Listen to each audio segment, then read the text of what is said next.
കാട്ടാക്കടയിൽ road roller പിന്നോട്ടുരുണ്ട് scooter യാത്രികയ്ക്ക് ഗുരുതര പരിക്ക്. Road roller machine പിന്നോട്ടുരുണ്ട് scooter യാത്രക്കാരി വാഹനത്തടിയിൽപ്പെട്ടാണ് പരിക്കേറ്റത്.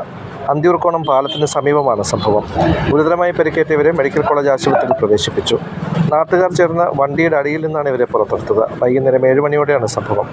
വണ്ടി പുറകോട്ട് വരുന്നത് കണ്ട് മറ്റു വാഹനങ്ങൾ മാറിയതിനാൽ വലിയ അപകടമാണ് ഒഴിവായത്. എന്നിട്ടും 1-2 വാഹനങ്ങളിൽ റോഡ് റോളർ ഇടിച്ചിരുന്നു. പാലം കഴിഞ്ഞ് കയറ്റം കയറുന്നതിനിടെ റോഡ് റോളർ മെഷീൻ നിയന്ത്രണം നഷ്ടപ്പെടുകയായിരുന്നു. കാട്ടാക്കട പോലീസ് സംഘം സ്ഥലത്തെത്തി.